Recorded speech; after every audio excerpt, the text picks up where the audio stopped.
Welcome to Success Blueprint for JEA and NEET. Join the class 11th Biology.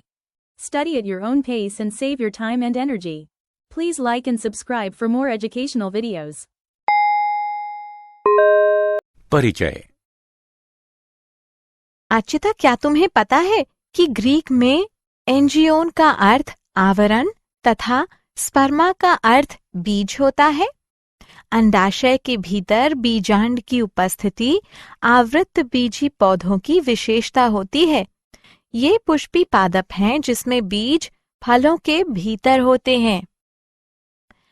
हाँ, वे वर्तमान में सर्वाधिक प्रभावी पौधे हैं। इनके अंतर्गत उच्च पादपों का एक विशाल समूह होता है। ग्रीक में मोर्फोस का अर्थ है आकार या रूप तथा लोगोस का अर्थ है आकारिकी विज्ञान की वो शाखा जिसके अंतर्गत पौधे के बाह्य गुणों तथा रूपों का अध्ययन किया जाता है। जब हम किसी पौधे का निरीक्षण करते हैं तो हम देखते हैं कि प्रत्येक पौधे में जड़ें, तना और पत्तियां पाई जाती हैं। पौधे में पुष्प और फल भी होते हैं। तो आओ अपने इस नए पाठ में पुष्पी पादपों की जड़ों की आकारिकी के बारे में विस्तार से चर्चा करें।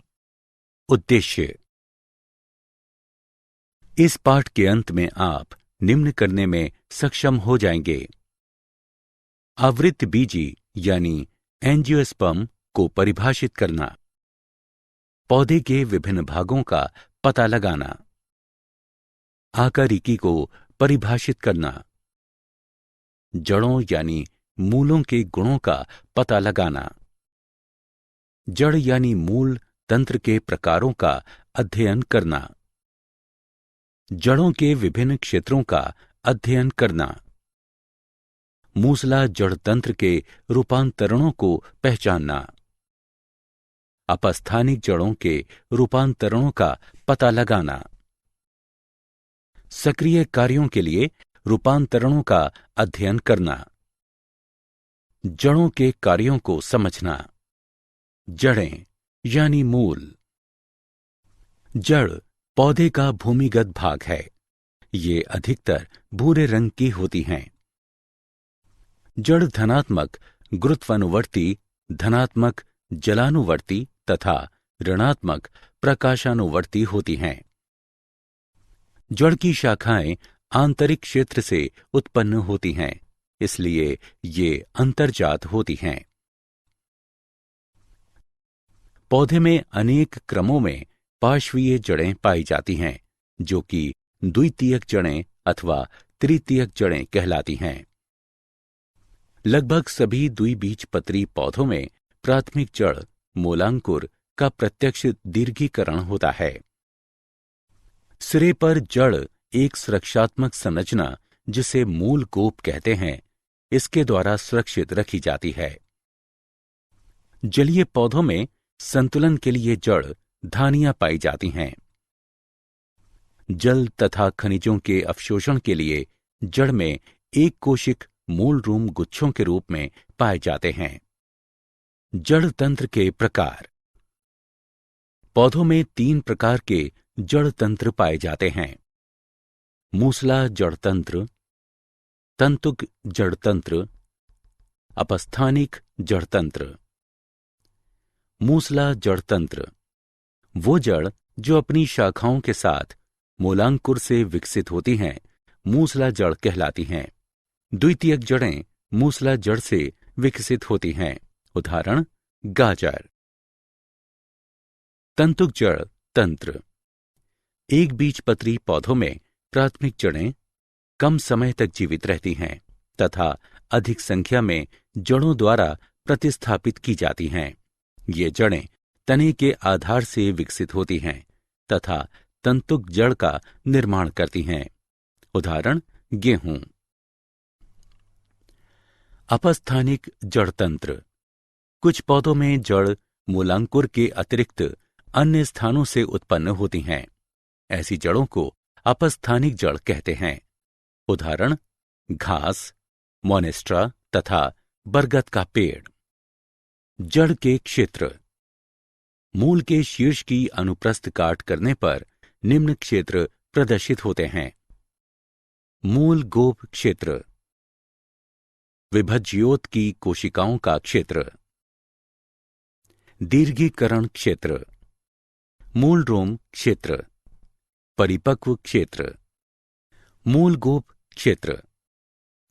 जड़ का शीर्षस्थ क्षेत्र पतली भित्तियों वाली कोशिकाओं की एक सुरक्षात्मक संरचना से ढका होता है, जिसे मूल गोप कहते हैं। मूल गोप की कोशिकाएं म्यूसिलेज स्रावित करती हैं, जो मृदा को चिकना बनाता है, जिससे जड़ की वृद्धि होती है। मूल गोप मृदा में जड़ के विस्तार में भी सहायक हैं। विभज्योत की कोशिकाओं का क्षेत्र, मूल के सिरे पर सक्रिय विभाजित कोशिकाएं एक छोटे क्षेत्र का निर्माण करती हैं, जिसे शीर्षस्थ विभज्योतक कहते हैं। इस क्षेत्र के केंद्र में स्थिर केंद्र स्थापित होता है, जो कि निष्क्रिय कोशिकाओं अथवा कम कोशिकीय क्रियाविधि वाली कोशिकाओं से मिलकर बना होता है। मूल सिरे का शीर्षस्थ विभज्योतक 3 क्षेत्रों से मिलकर बना होता है। त्वचाजन यानी डर्मेटोजन, कोशिकाओं की बाह्य परत जो कि बाह्य त्वचा तथा मूल गोप का निर्माण करता है। वल्कुटजन, ये त्वचाजन यानी डर्मेटोजन के अंदर स्थित होता है। इसकी कोशिकाएं विभक्त होकर बलकुट का निर्माण करती हैं। प्लूरोम, ये शीर्षस्थ विभज्योतक की सबसे आंतरिक परत होती है, जो कि रंभ बनाती है। इसकी कोशिकाएं विभक्त होकर फ्लोएम तथा जाइलम अवयव बनाती हैं। दीर्घीकरण क्षेत्र, इस क्षेत्र की कोशिकाएं जल को अवशोषित करती हैं। दीर्घीकरण क्षेत्र में ये बढ़ती हैं। मूल रोम क्षेत्र, मूलीय त्वचा की कोशिकाएं विस्तार करके एक कोशिक रोमों का निर्माण करती हैं।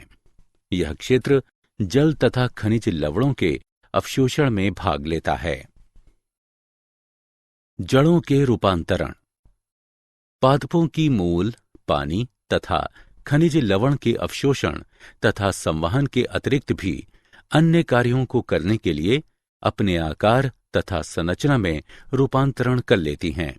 वे भोजन संचय करने के लिए, सहारे के लिए, श्वसन के लिए अपने आप को रूपांतरित कर लेती हैं। मूसला जड़ों के रूपांतरण, मूसला जड़ें निम्न प्रकारों में रूपांतरित हो जाती हैं। मांसल मूसला जड़, बीज पत्राधार अथवा बीज पत्राधार रहित मूसला जड़ भोजन का संचय करने के कारण फूल जाती हैं। ये जड़ें 4 प्रकार की होती हैं। तर्करूपी जड़, ऐसी जड़ें मध्य में चौड़ी तथा किनारों पर शुंडाकार होती हैं। इनकी आकृति तर्कू के समान होती है। उदाहरण मूली यानी रेफिनस सेटाइवस।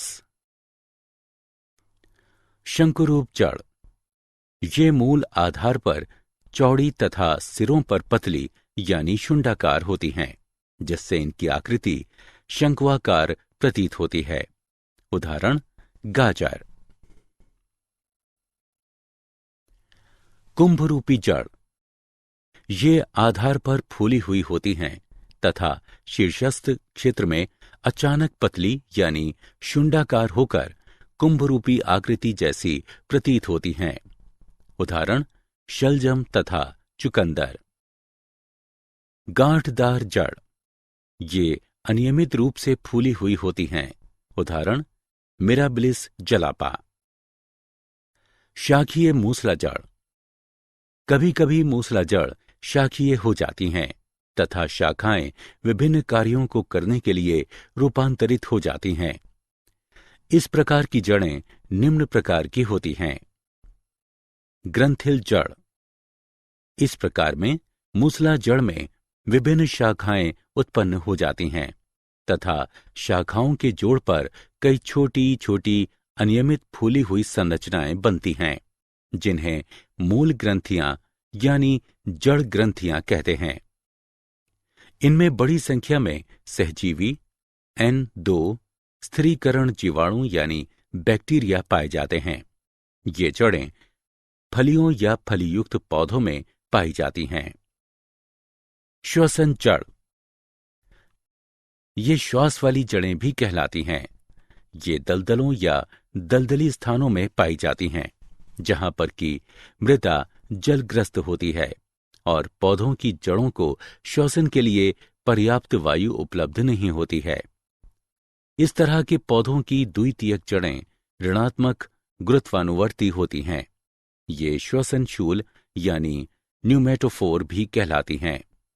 उदाहरण राइजोफोरा तथा सोन्नेरेटिया। प्रजननीय जड़, कुछ पौधों में एक नए पौधे के निर्माण, भोजन के संचयन के लिए अपस्थानिक जड़ों का रूपांतरण। भोजन का संचयन, यांत्रिकी सहायता तथा कुछ विशिष्ट या महत्वपूर्ण कार्यों को करने के लिए अपस्थानिक जड़ें निम्न प्रकारों में रूपांतरित हो जाती हैं। गांठदार जड़ें, पुलिकित जड़ें, मणिकामय या मालाकार जड़ें, ग्रंथि युक्त जड़ें, चक्र चिन्हित जड़ें। गांठदार जड़ें, कमजोर तने की गांठ यानी पर्व से एक एकल अनिश्चित आकार की जड़ उत्पन्न होती है। उदाहरण शकरकंदी यानी आइपोमोइया। पुलिकित जड़ें, गांठदार जड़ों का एक समूह यानी गुच्छा। उदाहरण डहेलिया, रुएलिया, एस्पेरेगस आदि। मणिकामय या मालाकार जड़ें, हार के मणिका की तरह जड़ यानी मूल नियमित अंतराल पर फूल जाती हैं। उदाहरण पाटुलाका, भारतीय पालक और करेला। ग्रंथि युक्त जड़ें, जड़ें सिरों पर फूल जाती हैं। उदाहरण आम, अदरक। चक्र चिन्हित जड़ें, फूली हुई वलय की एक श्रृंखला। उदाहरण इपेकॉक। यांत्रिकी सहायता के लिए अपस्थानिक जड़ों का रूपांतरण। सहारा जड़ें यानी प्रॉप मूल, स्तंभ के समान जो कि क्षैतिज वृद्धि करती हुई शाखाओं के एक बिंदु से निकलती हैं तथा नीचे की ओर लंबवत वृद्धि करती हैं। उदाहरण बरगद यानी फाइकस। अवस्तंभ जड़ें, पतली धागे के समान छोटी जड़ें जो कि मुख्य तने के आधारीय गांठ से वृद्धि करती हैं। उदाहरण मक्का, गन्ना यानी सेकेरम ऑफिसिनेरम, पाइन यानी पेंडेनस रेसिमोसस। आरोही यानी चढ़ने वाली जड़ें, धागे के समान जड़ें जो कि गांठों तथा पोरियों से निकलती हैं तथा सहारा प्रदान करती हैं। उदाहरण चुकंदर यानी पीपर बीटल, काली मिर्च यानी पी नाइग्रम, मनी प्लांट यानी पोथोस ओरियस और जहरीली वृक्षलता यानी हेडेरा हेलिक्स। पुष्टा जड़, लंबे प्रतान वृक्षों के आधार से फूटने वाली मोटी जड़ें हैं जो कि अधिकतर वर्षा वन वृक्षों पर पाई जाती हैं तथा सहारे के साथ साथ अतिरिक्त पोषक पदार्थ प्रदान करती हैं। उदाहरण सालमेलिया, पुराना बरगद का वृक्ष आदि। संकुचनशील जड़ें, जड़ों पर झुर्रियां पाई जाती हैं तथा ये सिकुड़ सकती हैं। उदाहरण केसर यानी क्रोकस, जिमीकंद यानी अर्बोफोफिलस सेटाइवस इत्यादि। प्लावी जड़ें, तने की गांठ यानी पर्व से वायु से भरे हुए वायु कोश युक्त मोटी स्पंजी मांसल जड़ें निकलती हैं। उदाहरण जूसिया रेफिनस। पत्र जड़ें, जड़ पत्तियों के जख्मी पार्श्व से उत्पन्न होती हैं। उदाहरण ब्रायोफिलम, कालंचोए, बिग्नोनिया इत्यादि। महत्वपूर्ण कार्यों के लिए रूपांतरण। अधिपादपीय या आर्द्रताग्राही जड़ें। ये एक विशिष्ट प्रकार की वायु में लटकी रहने वाली वायवीय जड़ है तथा नमी को सोखने के लिए मृत स्पंजी ऊतकों, जिन्हें वेलामेन कहते हैं, उनकी एक परत पाई जाती है। इनमें मूल गोप तथा मूल रोम नहीं होते हैं। उदाहरण वांडा रॉक्सबर्गी आदि। समावेशीय या प्रकाश संश्लेषक जड़ें। हरी जड़ें जो कि प्रकाश संश्लेषण के लिए सक्षम होती हैं। उदाहरण सिंघाड़ा यानी ट्रेपा बायस्पाइनोसा, गुर्जा यानी टिनोस्पोरा स्पी आदि। परजीवी या चूषकीय जड़ें। जड़ें चूषकों की सहायता से पोषक में प्रवेश करती हैं। उदाहरण डोडर यानी कस्कुटा रिफ्लेक्सा। मूल कवक जड़ें। जड़ें कवकों के साथ जुड़ी होती हैं।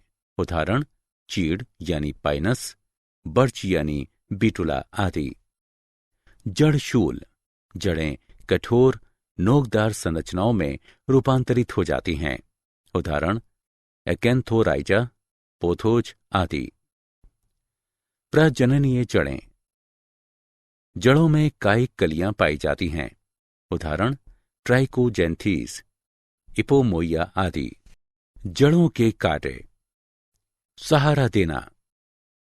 जड़ें पौधों को मृदा में स्थिर रखती हैं। गुरुत्व तथा वायु के विपरीत ये वायवीय भागों को यांत्रिक सहारा प्रदान करती हैं। जल तथा खनिजों का अवशोषण। जल का मूल रोम क्षेत्र जल को अवशोषित करने में सहायक है, क्योंकि पतली भित्ति वाले नलिकादार मूल रोम मृदा के महीन अंतरालों में प्रवेश करने में सक्षम होते हैं। मृदा के जल में खनिज तरल सांद्रता में पाए जाते हैं। जड़ें मूल रोम तथा दीर्घीकरण क्षेत्र में अवशोषण करने के लिए आंशिक रूप से विशेषीकृत होती हैं। जल तथा खनिज का संवहन। जल तथा खनिज मूलिकाओं द्वारा अवशोषित किए जाते हैं तथा मूल तंत्र के विभिन्न भागों से प्रारोह तंत्र तक संवहित किए जाते हैं। मृदा के कणों को बांधे रखना। अपनी शाखाओं तथा म्यूसिलेज श्रावणों के द्वारा जड़ें मृदा के कणों को अपरदन के बल के विरुद्ध बांधे रखती हैं। आर्द्रताग्राही जड़ें। बरगद की नई प्रॉप जड़ें तथा अधिपादपीय जड़ें आर्द्र यानी नमी वायु में से जल को अवशोषित करने के लिए विशेषीकृत होती हैं। नाइट्रोजन स्थिरीकरण। दालों तथा फलियों की ग्रंथियुक्त जड़ों में राइजोबियम स्पीशीज यानी प्रजाति के नाइट्रोजन स्थिरीकृत सहजीवी जीवाणु पाए जाते हैं। वो फसल वाले पौधों के प्रोटीन मात्रा में वृद्धि करते हैं। वातन। श्वसन सूल अनेक कक्षीय पौधों में गैसों के विनिमय में भाग लेते हैं। इन कक्षीय पौधों की कब्जें तथा सहारे वाली जड़ें भी वातन में सहायक होती हैं। जड़ों में खाद्य पदार्थों का संचयन। सामान्य जड़ें पोषक तत्वों को कम संख्या में संचित करती हैं। कुछ जड़ें अधिक संख्या में पोषक तत्वों को संचित करने के कारण फूल जाती हैं। उदाहरण मूली, शलजम, चुकंदर, शकरकंदी, एस्पेरेगस, डहेलिया, गाजर, ऑर्चिस, मोमोडिका तथा इपेकॉक। यांत्रिक सहायता यानी चिपकना या लिपटना। लिपटने एवं सहारे के लिए अनेक आरोहकों में एक या दो अपस्थानिक जड़ें पाई जाती हैं। उदाहरण पान यानी तांबूल, टेकोमा और वृक्षलता यानी ईवी। चूषक जड़ें। ये परजीवी पौधों में पाई जाती हैं। जड़ें पोषक में प्रवेश करके जल तथा पोषण प्राप्त करती हैं। उदाहरण कस्कुटा विस्कम। ऑक्सीजन का निष्कासन यानी निर्गमन। चावल तथा कुछ जल थलचर पौधों की जड़ें ऑक्सीजन निष्कासित करती हैं, जो कि विभिन्न सूक्ष्म जीवों के कार्यों तथा खनिजों की प्राप्ति को प्रभावित करती हैं। जड़ों द्वारा प्रकाश संश्लेषण। ट्रेपा, टिनोस्पोरा, टेनियोफाइलम तथा पोडोस्टेमम की जड़ें हरे रंग वाली तथा प्रकाश संश्लेषक होती हैं। वे संपूर्ण पौधे के लिए जैविक पोषकों को संश्लेषित करती हैं। प्रजननीय जड़ें। अनेक जड़ें अपस्थानिक कलियां विकसित कर सकती हैं तथा कायिक प्रवर्धन में भाग लेती हैं। उदाहरण पॉपुलर, डलबर्जिया, डहेलिया, शकरकंदी। जड़ों द्वारा सुरक्षा। जंतुओं तथा जल की अत्यधिक हानि से सुरक्षा के लिए कुछ पौधों में जड़ कंटक तथा जड़ शूल उपस्थित होते हैं। कवक मूल। कवक मूल ऐसी जड़ें हैं जो कि कवक के साथ सहजीवी संबंध बनाती हैं। कवक जल तथा खनिज प्राप्त करने में जड़ों की सहायता करती हैं। क्या आप जानते हैं, मूल धानियां एक बार विलुप्त हो जाने के बाद पुनः उत्पन्न हो सकती हैं। मूल शीर्ष से मूल गोप लगातार उत्पन्न होता रहता है। पोडोस्टेमोन केवल जड़ों से निर्मित होता है। सारांश। आइए हमने जो कुछ सीखा है उसे संक्षेप में दोहराएं। पुष्पीय पौधों में प्रकृति, वास, आकृति, संरचना, आकार, पोषण की प्रणाली तथा जीवन अवधि में विभिन्नता पाई जाती है। पादप शरीर मुख्यतः जड़, तने तथा पत्तियों में विभक्त होता है। तना पुष्प तथा फलों को धारण करता है। तना पौधे का वायवीय भाग तथा जड़ भूमिगत भाग है। जड़ तंत्र दो प्रकार का होता है, मूसला जड़ तथा तंतुका जड़। मूसला जड़ द्विबीजपत्री तथा तंतुका जड़ एक बीजपत्री पौधों में पाई जाती हैं। कुछ पौधों में जड़ भोजन संचयन, यांत्रिक समर्थन तथा श्वसन के लिए रूपांतरित हो जाती हैं। For chapter-wise notes, MCQs and mind maps, please visit www.success.org.in or use free mobile app. Please subscribe and like for more education videos. Thank you.